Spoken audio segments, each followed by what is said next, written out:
Wow, where did all of you come from? How many people here, okay, let's just take a quick poll because I'm curious. How many people here went to bed before midnight last night? All right. How many people went to bed around like 1 a.m.? Okay, how many people went to bed around 2 a.m.? 3, 4. How many people are still awake from last night? Nice! Give those people a round of applause.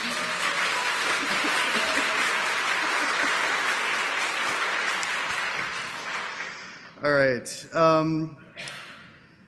Gee, I thought I was going to be talking to maybe 3 people. I'm looking to see, are any of the people that I was partying with last night? Anybody that was at McLennan last night? 1, okay. And yeah, guess everybody else is still asleep. They all said, oh yeah, we'll be there tomorrow. We promise, we promise, we promise. I'm like, no, you won't. And they're not.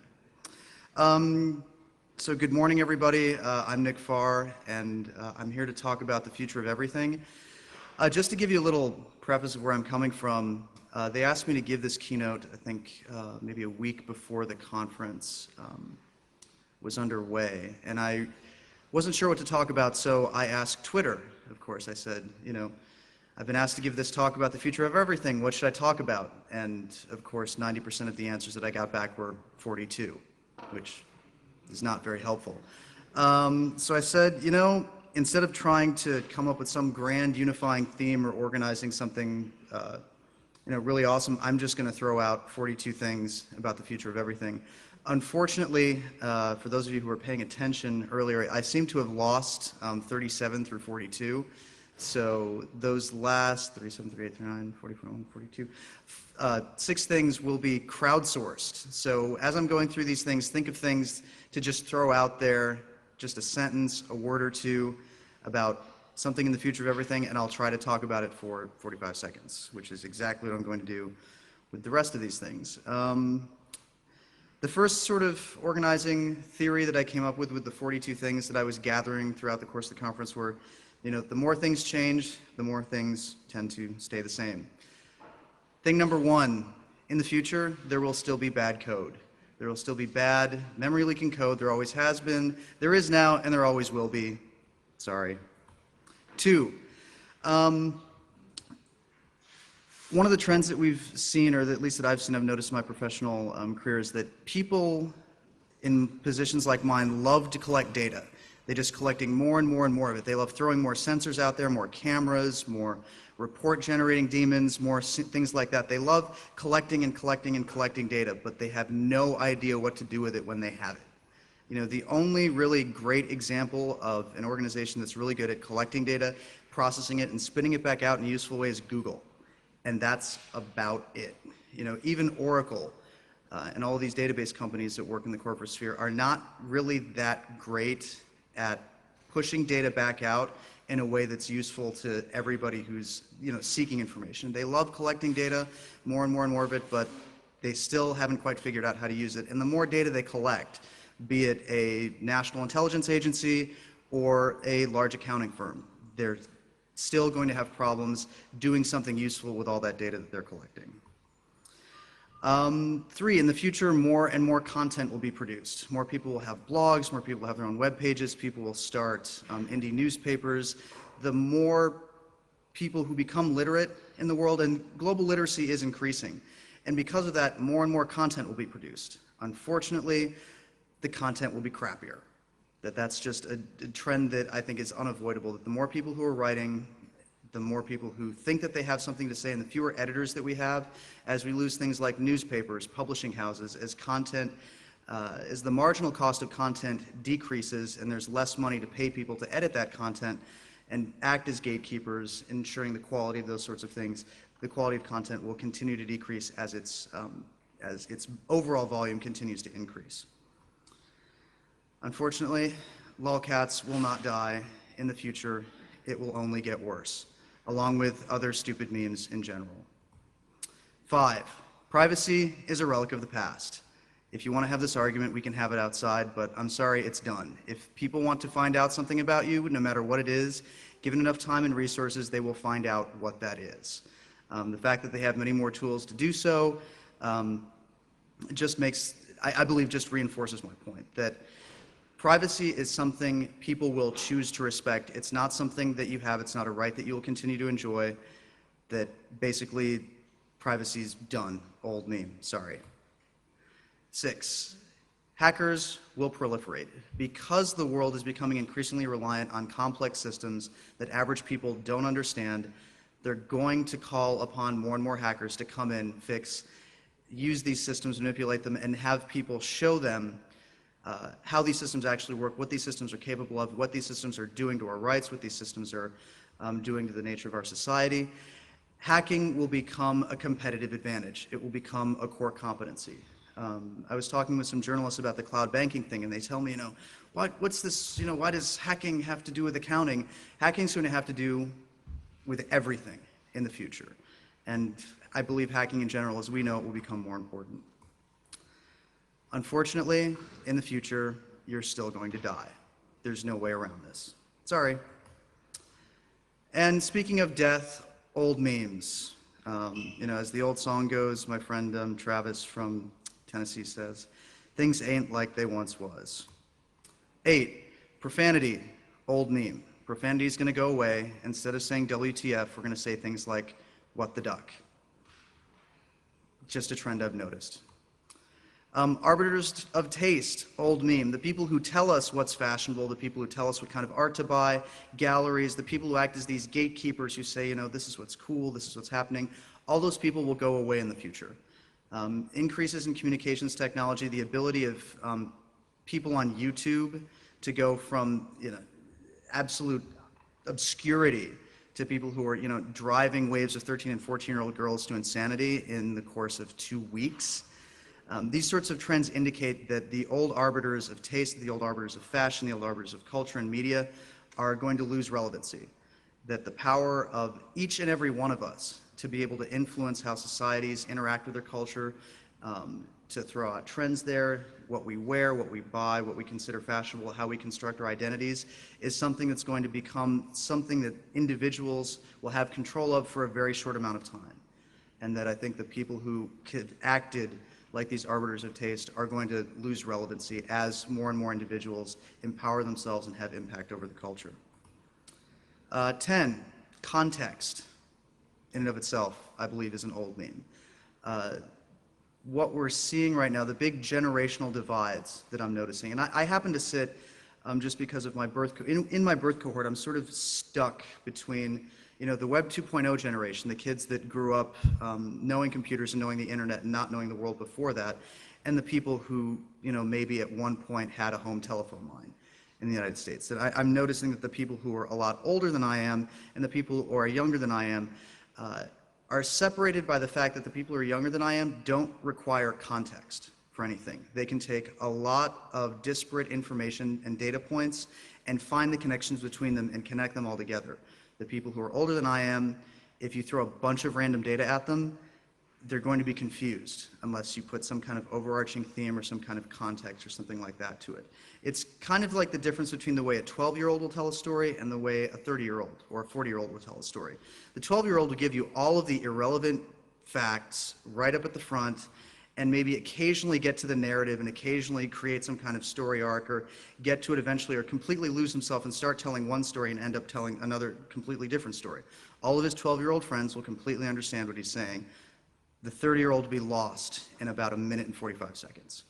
At the same time, 40-year-old will start telling a story. He'll sort of set things up and only throw out the relevant information that he needs in order to create this whole story arc, to sort of build tension and create sort of things. And unless he's a really dramatic storyteller who's very animated and excited, he's going to lose the 12-year-old in 1 minute and 45 seconds.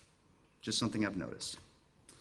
I guess that kind of answers that. Linear narratives, old meme. People love stories. People in that younger cohort that I was talking about love stories that don't have a fixed start point, have a fixed end point. Everything is en media res. And that's the way that stories are going to be told in the future. They're not going to be things that have a defined beginning and a defined end. It's just stuff that happens.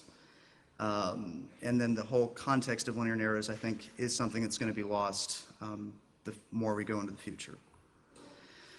Fixed realities are I think slowly going away and are becoming a thing of the past. Whereas perhaps at one point in time, when we didn't have to handle so much information, when younger generations weren't born into situations where they're handling more and more and more information, using things like attention deficit disorder, not as a disadvantage, but as a way of processing mass amounts of information that are out there, using it as an evolutionary advantage, like Tim O'Reilly said at eTech a couple of months ago. All of these sorts of things and mass quantities and pools of information that people are extracting data from to construct the realities are leading us to a point where things like fixed realities, where something is observable as the truth from people standing from two different vantage points looking in, is something that I think is going to go away in the future. And instead of two people being able to look at one point and arrive at essentially the same truth at it, people are going to be bringing in a lot more disparate information, and even though they're observing the same particular point or the same particular reality, they're going to approach it and be able to construct many, many different realities using the same observational data points. You know, what that means, fixed realities, old meme. Newspapers. Newspapers are dead. Get over it. They're gone. How they're going to evolve is something that I think is really cool and really interesting, but the average daily newspaper for an average town that comes out every day and has a special Sunday edition is, I believe, a relic of the past. Of course, it's going away in major cities in the United States. That impact is slowly going to hit smaller cities as populations age and people who are used to that sort of tend to die off, as people continue to get their news from the internet, as people continue to generate their own news, that a lot of the really great sort of reporting and notifying the public of things like corruption in city government, corruption at the national level, things that people are reporting and observing from a first-person perspective, you know, maybe passing on to their friends that are bloggers, picking and having other bloggers, you know, pick that up, spread that out, and have all these sorts of things that used to be the domain of reporters who had a fixed beat, who knew all of the players, who could tell when something was up and would report it through a daily paper, throw out an article out there, then all the other daily papers would pick it up, fill in the context and fill in all of the other missing things. That kind of reporting is a thing of the past. Are we going to see more you know, weekly newspapers, things like the Village Voice, things like the Stranger in Seattle, very specialized, you know, market-driven smaller papers that come out on a weekly basis like The Onion? Yes. Are we still going to see things coming out in newsprint distributed to a mass audience? Yes. But as far as newspapers as we know them today, they're dead. Old meme. The future is now. These are sort of things that I've noticed, trends that we can see and observe, you know, right now, things that aren't so far in the future. We can see, touch, and taste it. Is that me? Sorry about that. 14, voluntary surveillance. Quick little story here. There's this thing called Foursquare, and it's a site where you can check in to, I'm having a hard time explaining this, where you can check into various different places where you are, find your friends, tell your friends where you are, show them little venues and places that you've discovered. The week that I've been here in Cologne leading up to this conference, I've been using Foursquare on my iPhone to keep track of and check into all of the different places and restaurants and venues that I've been going to throughout my week here. Foursquare, as it's sort of built and constructed right now, is only in a couple of major cities in the United States: Houston, New York City, San Francisco, Los Angeles, etc. I noticed a weird thing. I was just playing with it. I thought, you know, I arrived at the airport. What happens if I try to type the train station. What happens if I try to type in the train station, the Hauptbahnhof here in Cologne, into Foursquare to see what would happen? So I go to the web page, I enter it as a venue, I load up Foursquare on my iPhone, boom, lo and behold, Foursquare thinks that the Hauptbahnhof here in Cologne falls under, for some reason, New York City. And I thought, cool! So I checked in there. And of course, all of my friends in New York City said, you know, Nick Farr has checked into the Hauptbahnhof in Cologne. And it just looks like another standard venue. And there were a couple of people who were on the forum saying like, oh my God, dude, is that like a cool new club? Like where is that? You know, where's the Domplatz? I have no, like, what streets is that near? I saw this and I I couldn't help myself. I kept going at it. And I think I've added something like 15 venues in Cologne that, because of this weird quirk in the Google API, if you enter in Cologne, or as it's spelled in German, DE, for Deutschland, but unfortunately it's, if you enter it in the two-letter city code in Foursquare, it thinks it's the state of Delaware, which allows you to pass it through. And then, of course, zip codes in the United States are 5 letters, postal codes in Germany or I'm sorry, 5 numbers, 5 characters. Same thing here.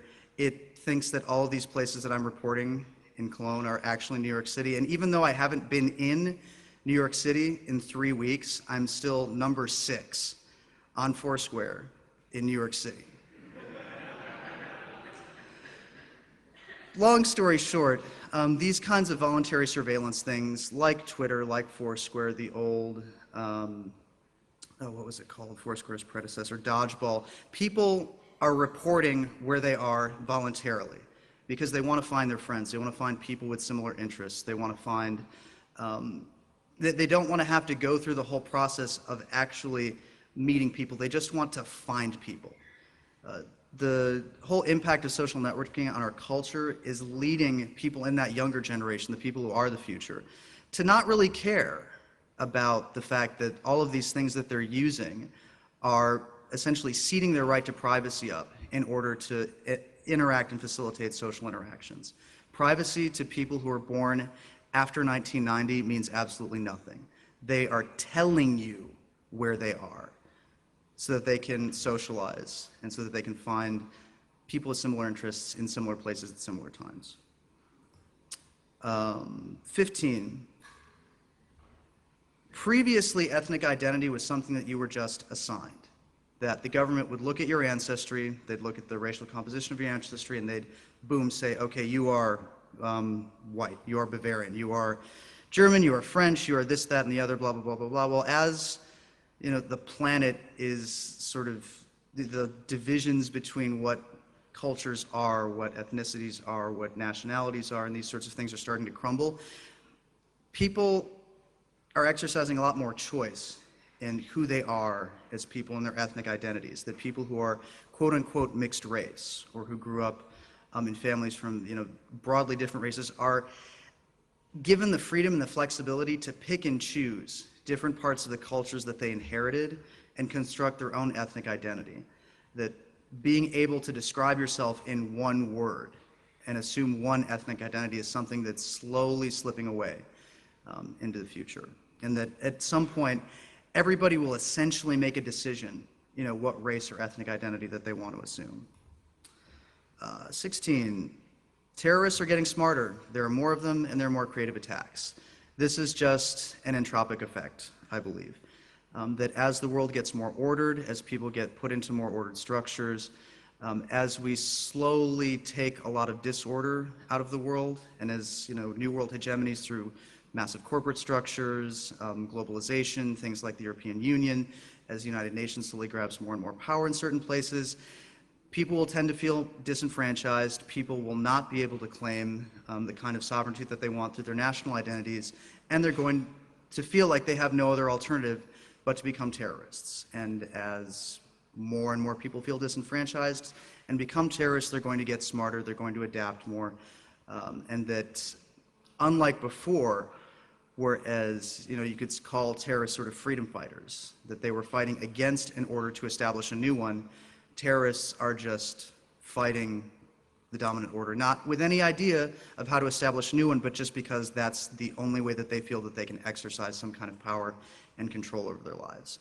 The nature of what a terrorist attack is going to get more creative. It's not going to be things like bombs. It's not going to be things like mass casualties. It's not going to be trying to strike fear in the hearts of people that there's going to be some kind of physical violence inflicted upon them, but they're going to start doing things like turning off the lights for 45 minutes because they can, just to show you that they ultimately have some sort of control or form of power, and that those kind of attacks that we're going to see are going to be more creative and are going to be ultimately more terrifying than the standard typical violence that we've come to expect from the terrorist realm.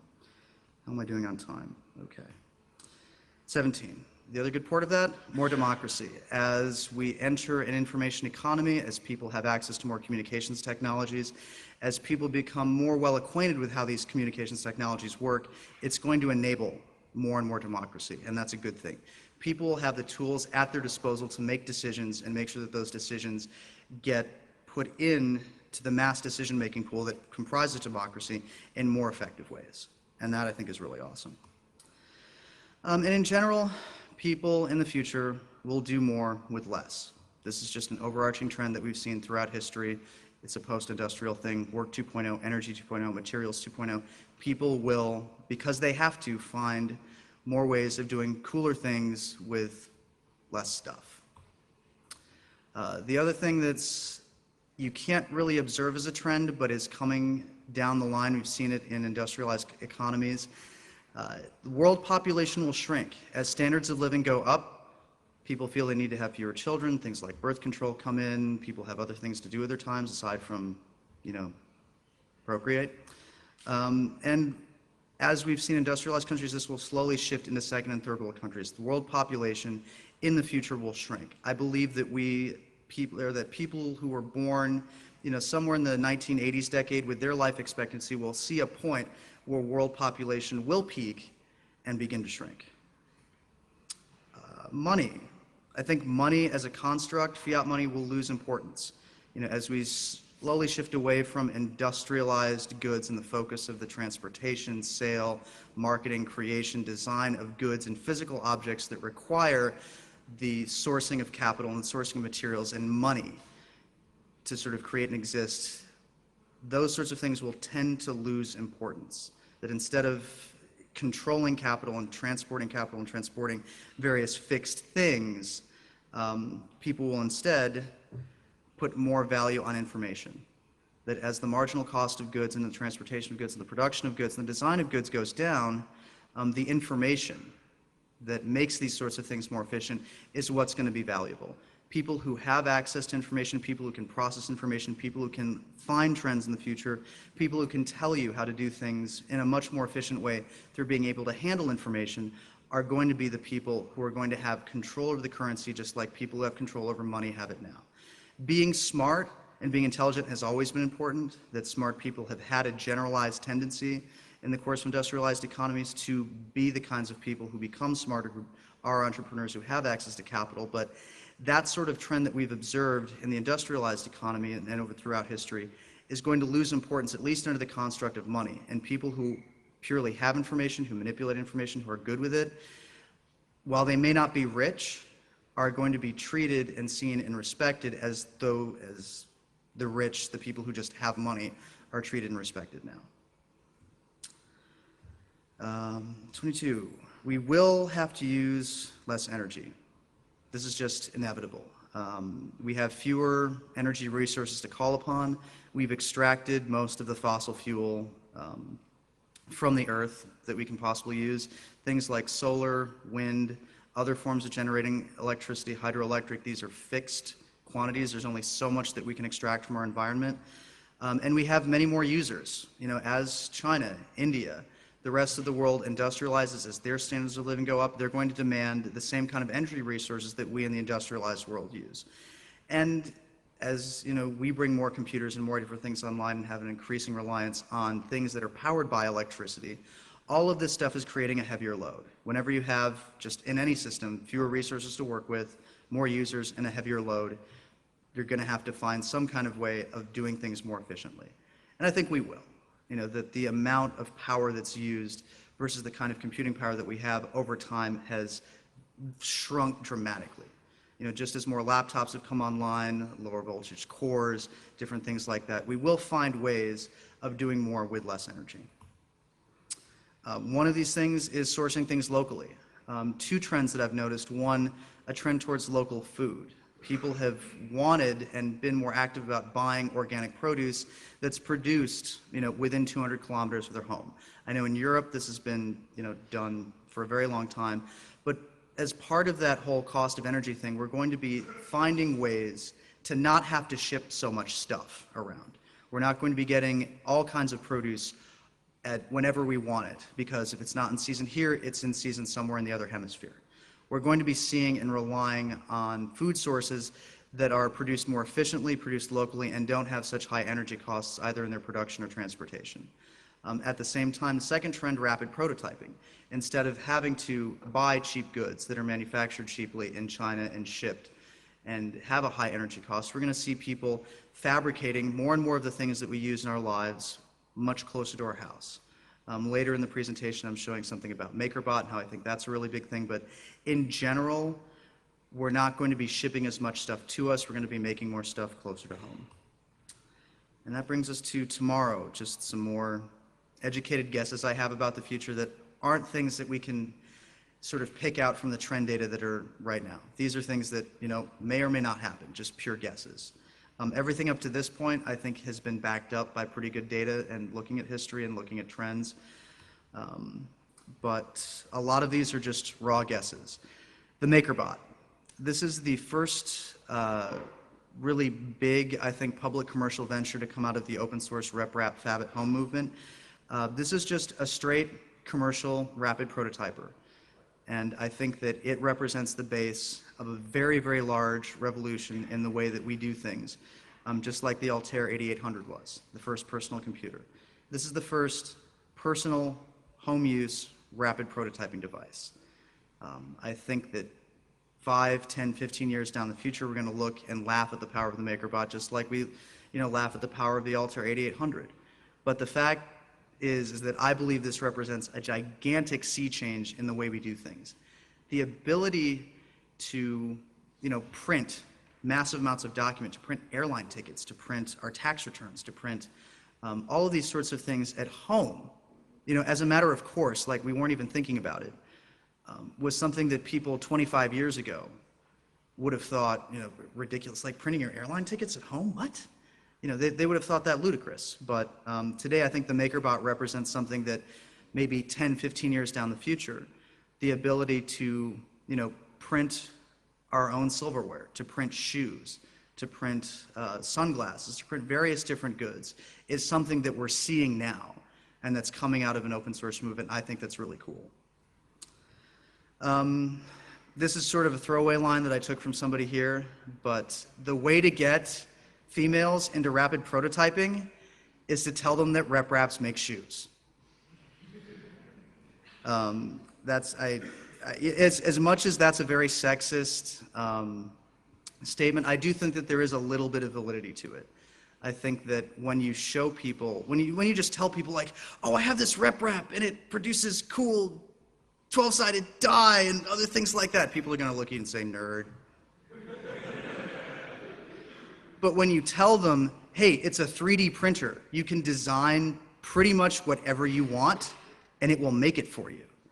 And you are starting to play with different sorts of materials and showing them the kinds of things that it's capable of doing. And there's sort of the promise of it. The whole promise of the RepRap project was to be able to create these machines that would duplicate themselves and print, all these sorts of different mass goods that we rely on outside sources and high energy cost production to be able to make.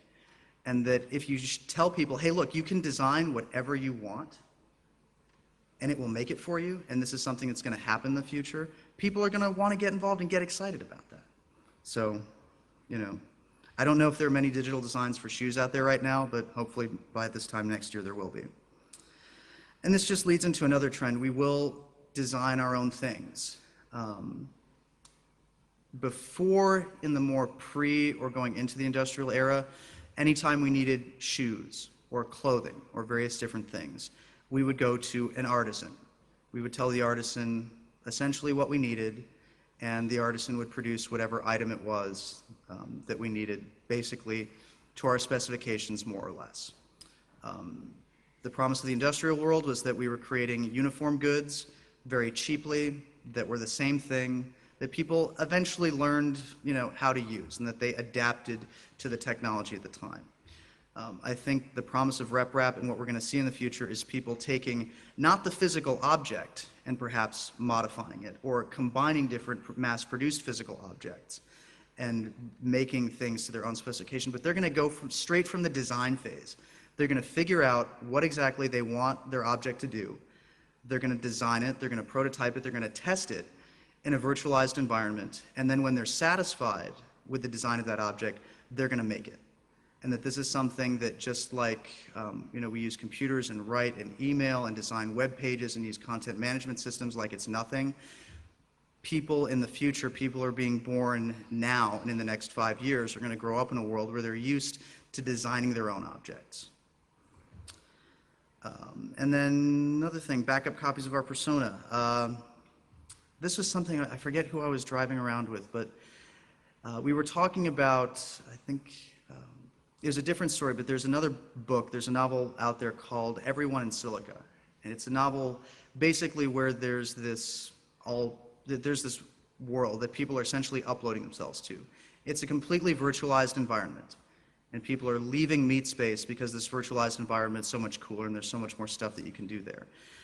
I'm not sure that that will ever be possible, at least in our lifetimes, or at least that we'll be able to download our personalities into something and upload it into a system that's not a physical, real world. But I do believe that people with social networking sites, with Twitter, with the fact that they're throwing out so much content about their lives out there on the internet, we're essentially creating what one person called backup copies of our persona. That I think that all of the information that we're providing and throwing out there is creating patterns and creating distinguishing things that we can use and analyze and essentially create virtual copies of ourselves just based on the massive amounts of data that we're pushing out there and the massive amounts of data that are being collected about us. That if we were able to take all of that information, put it together, do some pattern analysis on it, and then perhaps apply some algorithms that maybe haven't been invented yet, we can create very good predictive copies of how we would behave under certain situations. And combining all of that knowledge together and perhaps merging personas and merging identities to be able to create and realize a lot of these machines and a lot of these predictive analysis textual things that will respond in a way that we might respond, just based on the data that's being collected about us and that we're throwing out there. So I think the ability to copy ourselves, at least from a symbolic persona perspective, is something that we'll be able to see sometime in the next 20, 25 years. Symbolic interactionism, it would take me 15 minutes to explain what that is, but I encourage you to Google the term. Essentially, it's a way of looking at, this is an incredibly simplified explanation, but it's a way of looking at the world that's not trying to collect artificial data to represent a pattern that looks at a certain point, but just basically looking at data from an anecdotal perspective and saying, just based on how you think about the stories of how people act and how people interact in society, to be able to draw the sorts of conclusions that we draw upon the collection of statistical data today. So it's symbolic interactionism ++. The future will be more modular. This picture is a picture of the bug. It's a portable computing device that allows you to plug in a lot of different modules. It's completely open source. You can make your own modules for the bug. You can do all sorts of different things, combine things together. It's essentially a blank slate for you to throw all sorts of sensors onto, throw out in another area. It's cheap enough that you can drop it in an envelope, for example, with a motion sensor on it, and essentially draw data on how violent a shipping process in one part of a supply chain is. And with the GPS module that you attach to it, it will tell you exactly at what points in the shipping process things got to be particularly violent. You can attach Wi-Fi to it, throw it in an envelope, throw it underneath somebody's car, and have it just automatically war drive for you. The point behind the bug that I noticed is that devices that can't connect with each other, that can't be taken apart to some extent, reconnected, or made into something else, are slowly going to go away. That the idea of a single monolithic device that does essentially one thing or a limited subset of things that can't be taken apart, recombined with other things that are similar, other things that follow the same sorts of standards, are going to sort of disappear. The one exception to this, and the one annoying point that I think we could point at, is Apple Macintosh laptops with many, many different kinds of video adapters. The fact that every single new laptop that Apple makes involves a brand new connector is, I think, strongly symbolic of how annoying devices that can't be modularized in the future are going to be. Everything is going to have to follow specific standards. Everything is going to have to work with each other. And these things are going to have to be developed in the kind of marketplace that open source software is being developed in. 30, Microsoft will continue to exist. They're a very large corporation, and they're not going to go away anytime soon. Most of the money that they make today is made from the sale of software, and a lot of those sales are not controlled. They're pretty much attached to the sale of computing products, that computers have to have some kind of OS on them.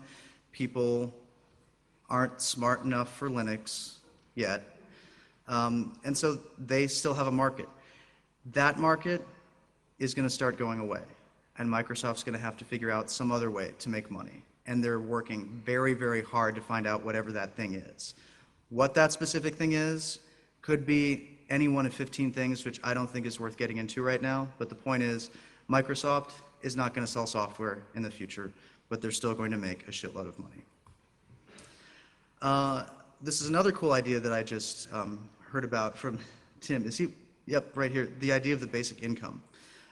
This is something I think is really cool, that in industrialized societies, instead of making everybody work, instead of essentially enforcing poverty upon people who are unable to do some kind of value-generating income, industrialized societies should just say, hey, look, everybody makes a basic level of income. You just get that, regardless. By virtue of the fact that you're a person, your basic needs, the amount of money that it takes to provide food, clothing, shelter, maybe go to a movie once a week or something like that, is just going to be provided for you by the government.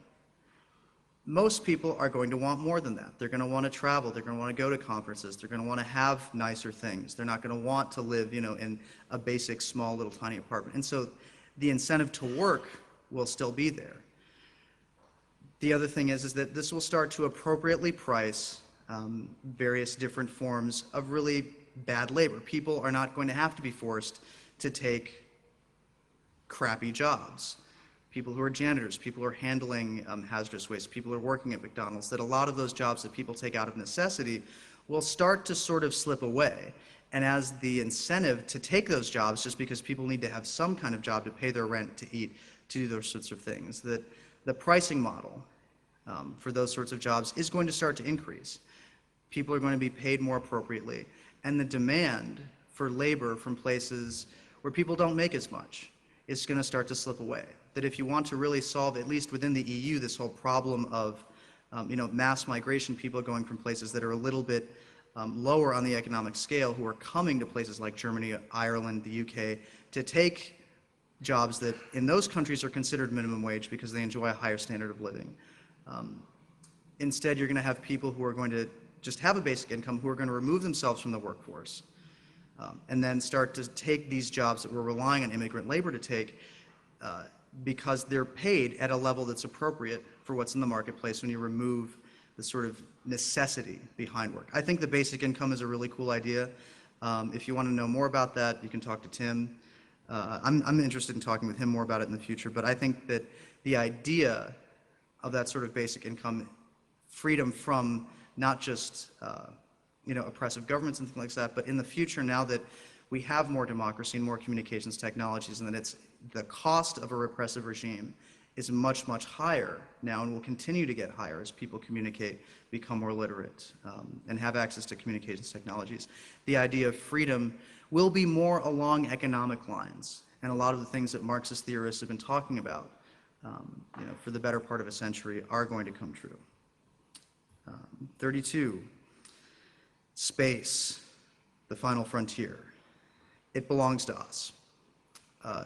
Just with things like the X Prize and the inefficiency of government-run agencies to continue with space exploration, the fact that we went to the moon 40 years ago and haven't been back since means governments in the realm of space exploration have failed. And that it's going to be hobbyists, it's going to be space enthusiasts, it's going to be hackers who are going to explore and conquer space. This isn't something that governments are going to be able to do. First thing about space is satellite internet. The more I hear about net neutrality and these arguments and ISPs becoming more restrictive, the more I think that hackers are going to find ways around it. One particular way, I honestly believe that we're going to have a satellite-based internet that people can't touch, that anybody can have access to, that will have an incredibly high bandwidth and be accessible from anywhere on the planet by 2020. Hobbyists are going to launch it. The kinds of people that are running ham radio satellites right now are going to be the people who are providing the technical expertise behind it, and that the notion of terrestrial-based internet is something that will go away and something that will be an antiquated notion to people who are being born today. Other thing,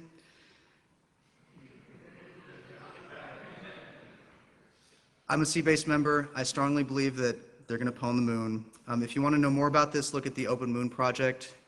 Google that. I think I'm running out of points. Oh, nope, revenge effects. Whenever you're thinking about the future, whenever you're thinking about implementing new technologies, whenever you're thinking about big, gigantic sea changes in the way that societies do things, you always have to think about the revenge effect. You know, just the law of entropy says that anytime you introduce more order into a system in one place, more disorder will be created somewhere else in the system. And that anytime you change the natural order of things, there's going to be some kind of revenge effect somewhere else, and you have to be aware of that. Water. One of the consequences of urbanization is we're creating these centers on the planet that are sucking in more and more and more water. If you look at the development of cities, cities were always built around rivers, around easy sources of water. And up until maybe about 60, 70 years ago, cities were never large enough where they were creating a much larger demand on that water supply than that local source is able to provide. Los Angeles. Los Angeles, in the post-war era, would not have been able to grow to the size that it has grown now without the ability to draw water from thousands of miles away. Unfortunately, Los Angeles' ability to draw water from thousands and thousands of miles away, as it continues to grow as a major metropolitan area, is being reduced. A lot of resource wars that we've seen in the past where people have maybe fought over access to forests or fought over coal or fought over major industrialized centers are going to be fought over water. You know, a lot of us, when we think of water as a restricted resource, are thinking about Africa and drought and mismanagement and things like that. Wars and conflict and violence over water is something that will come to the industrialized world. We are going to see it, and it's not going to be pretty. Another problem with this is that because of certain cultural aspects, again, and I'm looking at Los Angeles, there's this notion of toilet to tap. People don't want to have and fight any kind of water system that takes fresh water that is essentially waste, be that waste from standard drainage systems or sewage systems.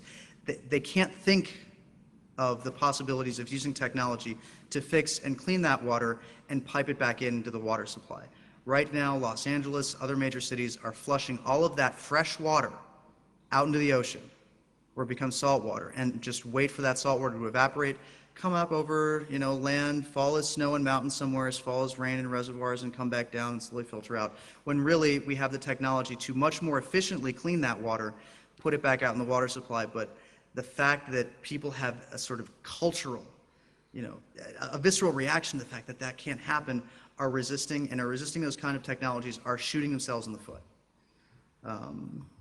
36.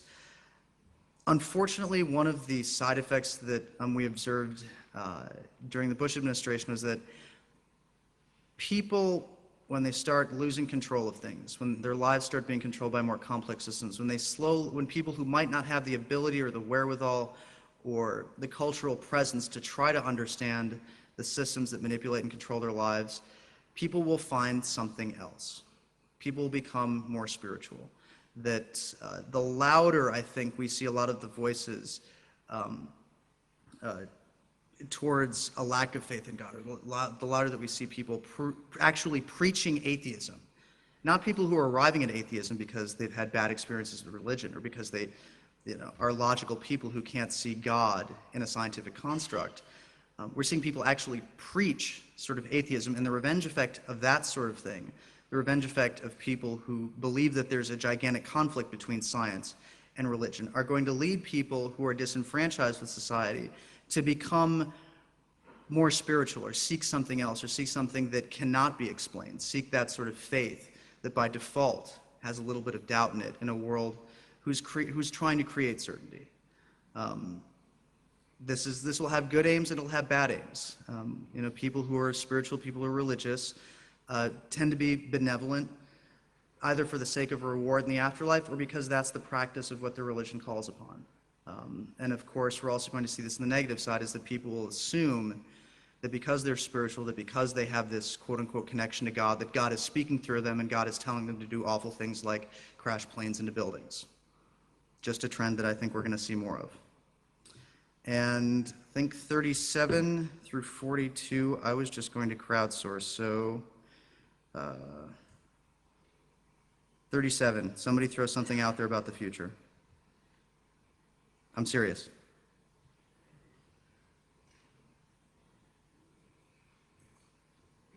I mean, huh? Androids, okay. Zombie robots. All right, hold on, we've got a microphone. Zombie robots, pass this back to him.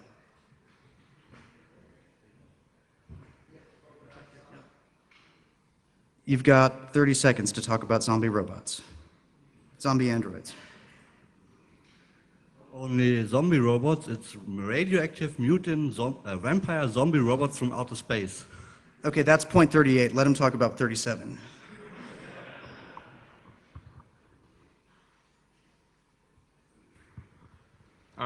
I believe that in the future we will see more complex systems that are actually going to walk amongst us. Like, as you've seen the bug is already a pretty complex system where you can just track your packages and how nicely it has been treated, and it's not going to be impossible that that bug is going to in real time report back to us what happened to our package. Now that's just a small bug, but in future we will see androids actually talking to us. Excellent. Okay, we had point 38 over here, something about outer space, but I forgot what it was. Okay, specifically, just so I can get the name of the slide correct. It was radioactive mutant vampire zombies, robot zombies from outer space.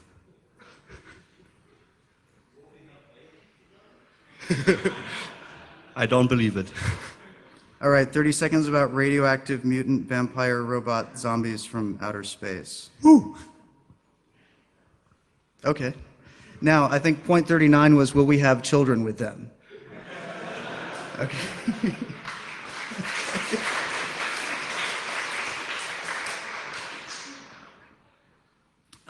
Does anybody have, well, actually, perhaps questions will arrive at 39 through 42 with questions. I do have actually, I believe, 8 minutes left. Yeah.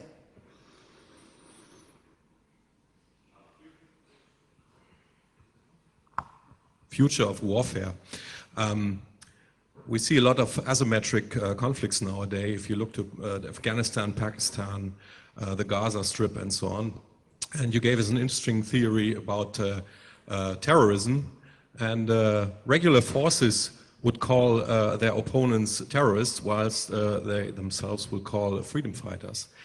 So what do you think is the future of warfare? Will we see more asymmetric conflicts, and how will conflicts be solved in the future?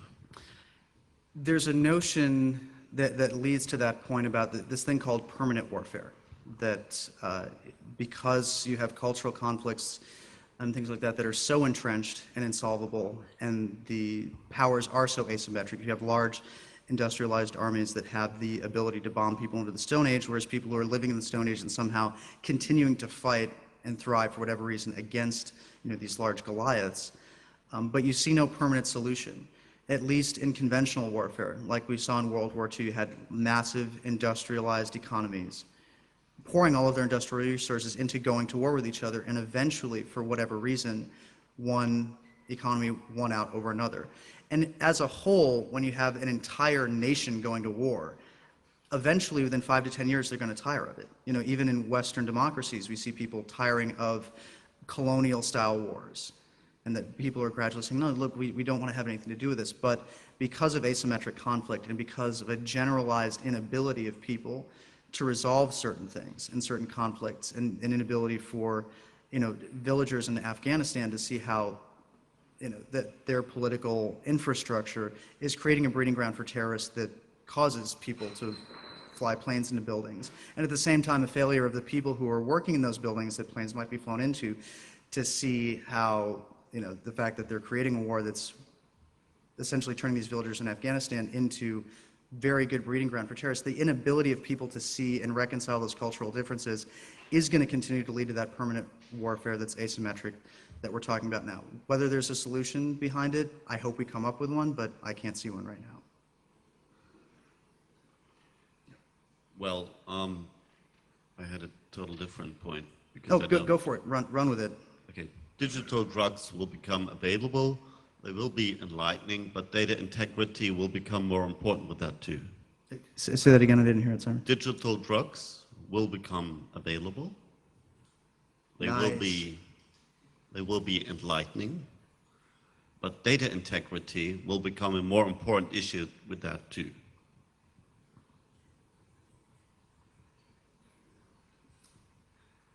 Sounds like a good point.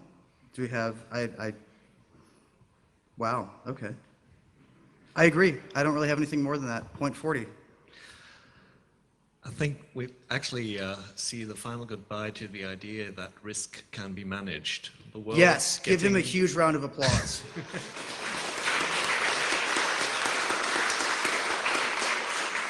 The world getting more and more complicated, and systems are getting more intertwined and interacting with each other. We're more and more in that country that Nicholas Nassim Taleb in his Black Swan book called Extremistan, and I think we're going to get used to the idea after all. I could not possibly agree more that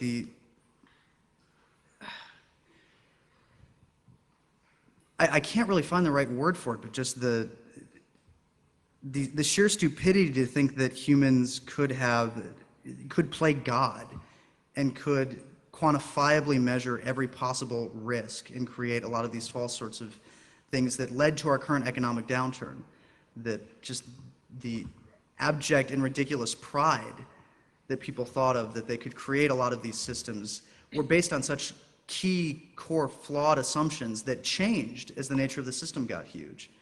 The fact that we think that we have this massive ability to control our environment is absolutely false. And the more power that we can push over or think that we have over our environment, and the more power that we give a lot of these smaller institutions, the greater the revenge effect is going to be. Whether you're talking about massively complex financial systems or massively complex environmental systems, major cities drawing water from thousands of miles away, the more power you exercise over any system, the greater ability you give that system to exercise power over you. It's just the law of entropy, which I think applies to everything. Point 41, which I'm going to put there.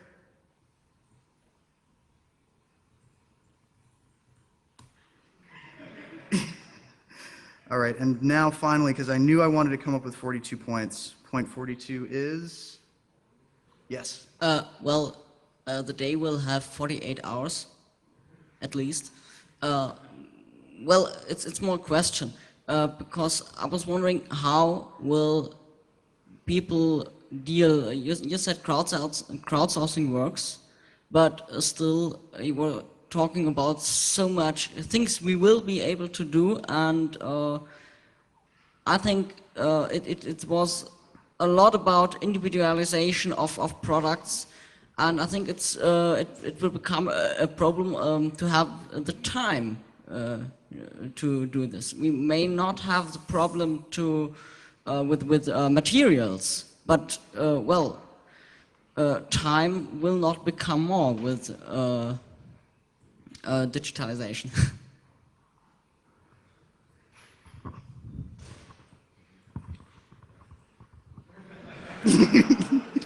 Okay.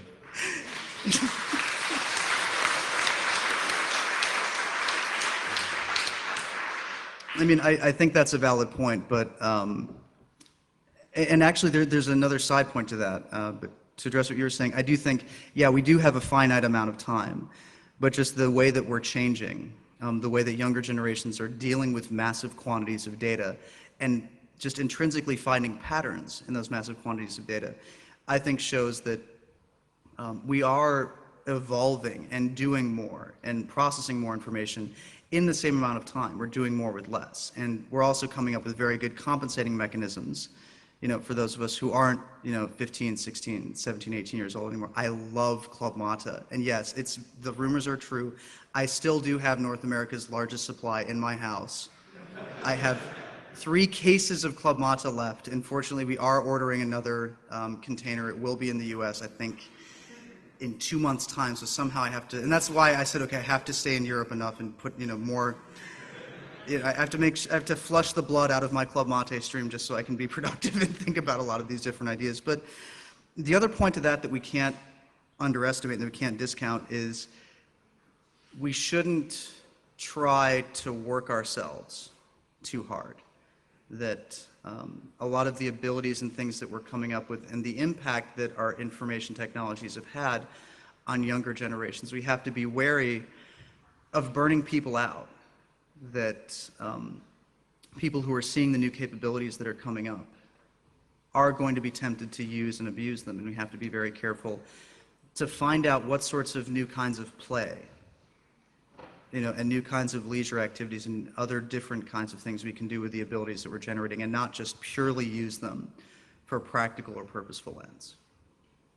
And I've come up with 42 points, and I believe, am I out of time as the next speaker here? Well, sorry, I have one more point. You might or might not take it. Conspiracies will be more hard to construct. Transparency will raise, and more people will learn to understand reality as a complex collection of puzzle pieces. So that's changing reality as a point people see realities. As a point. No, and I think that's a good way of putting together a lot of the points that I threw out here. And I believe I'm out of time. Thank you guys so much. It's been fun.